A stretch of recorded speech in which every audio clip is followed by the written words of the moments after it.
Po, 4 verë, mujë gosht për 5 vite që e këmë në Angli. Okej. Ju martesa do më thonë ju ka dërgu në Angli? Po, martesa. Okej. Qysh është atmosfera në Londër për shkak se në rrjetet sociale kemi pa të dekoruar në Londrën shumë për Ramazan. Qysh është atmosfera? Po, është një atmosferë shumë e mirë për Ramazan. Ato zbukurim me dekorime drita është shumë të veçantë. Edhe është knatësi me shumë me vizitu. Edhe kënaqesh kur ish lot për kulturave ndryshme, njerëz ndryshëm bëjnë hallat më të veçantë. Po, Erza, qysh e ndjen që atë atmosferë për shkak se këtu te ne, besoj që e ke po, që është viti i parë në Prishtinë që është rregullu sheshi për Ramazan, pas shumë kërkesave që janë bo. Çfarë ndjesie ka qenë për ty kur je shku në Londër në fillim dhe e ke po gjitha dekor për Ramazan në një vend që nuk është me përqindje më të madhe muslimane? Qysh e the edhe në Kosovë si rapstur, për jam marrë të më ka rastis edhe më ka habit shtu për të mirë shumë, edhe jam zurë dhe shumë që ka ndodhe edhe në Kosovë, për shkak se edhe për festë të tjera që është ndërri që pse edhe ju për Ramazan, edhe bënë normal shumë të veçantë për të festë. Të qyrë të musliman, një jam krenar që e festa jonë, se artë janë që ti përshit ato zbukurinë, dhjetë për që është për Ramazan. Po, Erza ti më tregove që i ke 2 fëmijë, 4 vjetë dhe 4 muajsh. Po, 4 vjetë tash i bërë dhe 4 muaj i ka i fukre. Mashallah. A i ke dërgu djalin e madh është fjala, për shkak se tjetri i vogël, te pjesa e dekoreve. Dhe më thonë që aty ku është dekorua, ke pas mundësi deri tash, apo e keni lonë ma vonë? Ne kena lonë ma vonë, s'kemi pas hala mundësi me shkollë. Okej. Erza, a mendoni që atje mbulesa ose islami paragjykohet? Ose çu e ndjen ti veten, a ke hasë në paragjykime?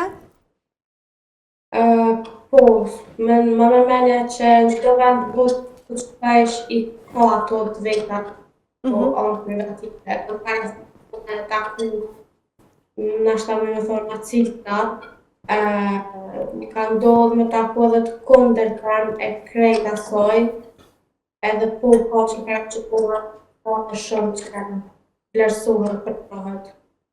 Vlerësohet, okej. Ky paragjykimi a thuhet direkt, apo kur është fjala për një vend pune, apo ti e ndjen e sheh trajtimi që zhbohet? Është direkt, shumë direkte. Shumë direkte. A ki ndonjë rast specifik që të ka ndodhur?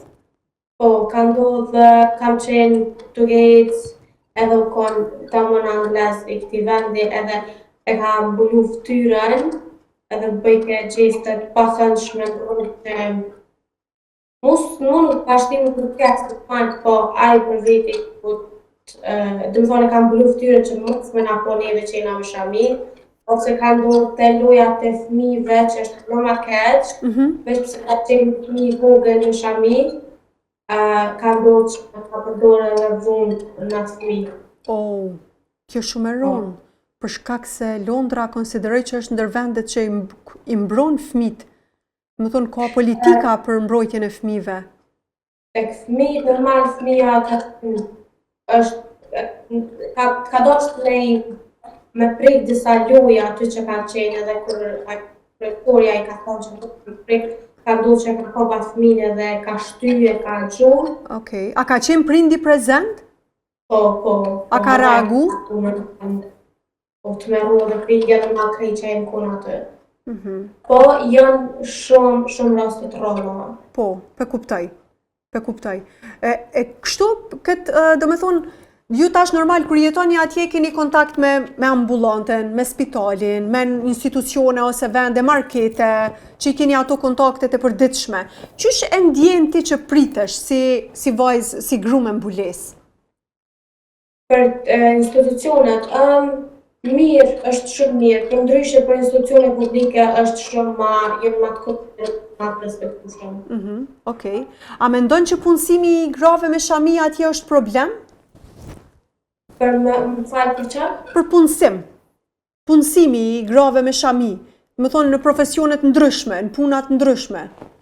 Jo, nuk unë ka rastis hala me po që veç pse ka sharmi nuk mundet me u punësu, për ndryshe nuk kam po, kundrazi, kam po njëre, kam po edhe në çdo kundra në vitë ka sharmia, nuk ka qenë komfortabël.